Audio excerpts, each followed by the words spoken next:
শুধু নির্বাচন নিয়ে না ভেবে রাজনৈতিক দলগুলোকে রুলস অব দ্য গেম বা প্রাতিষ্ঠানিক কাঠামো পরিবর্তন নিয়ে চিন্তার পরামর্শ জাতীয় ঐক্যমত্য কমিশনের সহসভাপতি ডক্টর আলী রিয়াজের। অন্যদিকে রাজনৈতিক মতভেদ থাকলেও গণতন্ত্রকে সুরক্ষা দিতে ফ্যাসিবাদ বিরোধীদের ঐক্যই রাষ্ট্রের ভিত্তি হতে পারে বলে মন্তব্য করেছেন বিএনপির স্থায়ী কমিটির সদস্য সালাউদ্দিন আহমেদ। রাজধানীতে এক আলোচনায় এসব কথা বলেন তারা। রিপোর্ট রিশান নাসরুল্লাহর। গণতান্ত্রিক বাংলাদেশের ভবিষ্যৎ, জনমানুষের ভাবনা ও প্রত্যাশা সংস্কার প্রস্তাবনা বিষয়ক আলোচনার আয়োজন করে বাংলাদেশ এন্টারপ্রাইজ ইনস্টিটিউট। আলোচনায় বিভিন্ন রাজনৈতিক দল ও সংগঠনের প্রতিনিধিরা বলেন, সংস্কার প্রস্তাবনা দ্রুত বাস্তবায়ন করতে হলে হোঁচট খেতে হবে। গণ অভ্যুত্থানের পক্ষের শক্তির বিরুদ্ধে আওয়ামী লীগের ক্ষোভ দৃশ্যমান। ফ্যাসিবাদ শক্তির মোকাবেলা ও জনগণের আকাঙ্ক্ষা পূরণে ভাবতে হবে রাজনৈতিক দলগুলোকে।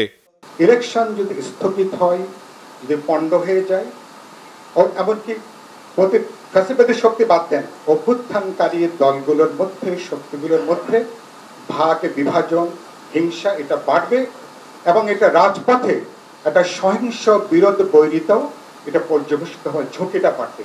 আমাদের যে জুলাই সনদটা আছে সেটা যাতে টেকসই ভাবে বাস্তবায়ন হয়, সেজন্য আমরা ন্যাশনাল পার্টি থেকে সবসময় বলছি যে আগামী যেই বডিটা ইলেক্টেড হবে তাদের যাতে কনস্টিটিউট পাওয়ার থাকে, সেভাবেই সবচেয়ে টেকসই ভাবে যে সংসদগুলোতে ঐক্যমত হয়েছে সেটা বাস্তবায়নের একটা পথ হবে।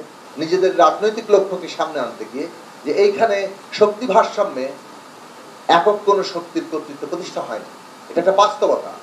এবং সেই বাস্তবতার জায়গাতে আমাদের মধ্যে যে বিদ্যমান শক্তি ভারসাম্য আছে, সেই শক্তি ভারসাম্যের মধ্যে ন্যূনতম ঐক্য তৈরি করে কনসেনসাসের পদ্ধতিতে আমরা যদি না এগোই, একক চিন্তা প্রতিষ্ঠা করতে যাই, তাহলে আমরা অনিবার্য সংঘাতের দিকে যাব। আমরা সবাই মিলে যাই খুঁজে বের করি না কেন, দিন শেষে যদি রাজনৈতিক সমঝোতা না হয়, আমরা যেটা যে পদ্ধতিতেই ইন্ট্রোডিউস করি বা চাপিয়ে দিই, সেটা সাস্টেইনেবল বা টেকসই হবে না।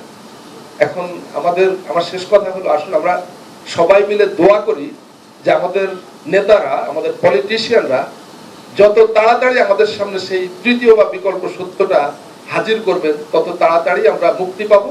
আলোচনায় বিএনপির স্থায়ী কমিটির সদস্য সালাউদ্দিন আহমেদ বলেন, রাষ্ট্রকে প্রকৃত গণতান্ত্রিক রূপান্তরের মাধ্যমে ফ্যাসিবাদের পথ রুদ্ধ করতে হবে। সে লক্ষ্যেই রাজনৈতিক দলগুলো সংস্কার নিয়ে ঐকমত্য হয়েছে। ফ্যাসিবাদ বিরোধী জাতীয় ঐক্য যেটা গঠিত হয়েছে, এটাই হবে আমাদের রাষ্ট্রের একমাত্র রাজনৈতিক শক্তি এই জাতির, এবং সেই শক্তিটা আমরা সমুন্নত রাখতে হবে। আমাদের মধ্যে মতভেদ থাকলেও, আদর্শিক মতভেদ থাকলেও, রাজনৈতিক কৌশলগত মতভেদ থাকলেও, নির্বাচনিক ইস্যুভিত্তিক মতভেদ থাকলেও, কিন্তু আমরা যেন ফ্যাসিবাদ বিরোধী জাতীয় ঐক্যটাকে ধরে রাখি, এখানে যেন আমরা মতানৈক্য না আনি।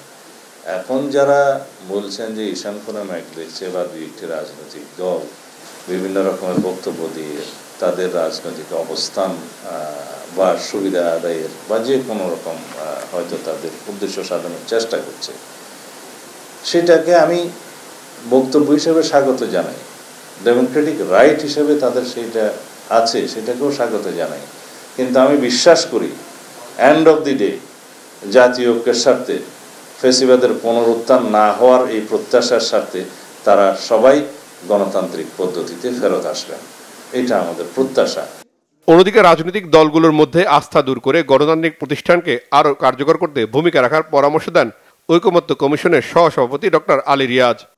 বাংলাদেশের ডেমোক্রেটিক ট্রানজিশনের জন্য যেটা দরকার সেটা হচ্ছে rules of the game change করতে হবে। আপনাকে rules of the game change করতে হবে, প্রতিষ্ঠান তৈরি করতে হবে। সংস্কারের যে কথাগুলো আলোচিত হচ্ছে সেগুলো আসলে ওই রুলস অফ গেম চেঞ্জ করার আলোচনা। যে নির্বাচনটা আপনার সামনে, সেই নির্বাচনটা যে কোনো নির্বাচন বলে মনে করবেন না প্লিজ।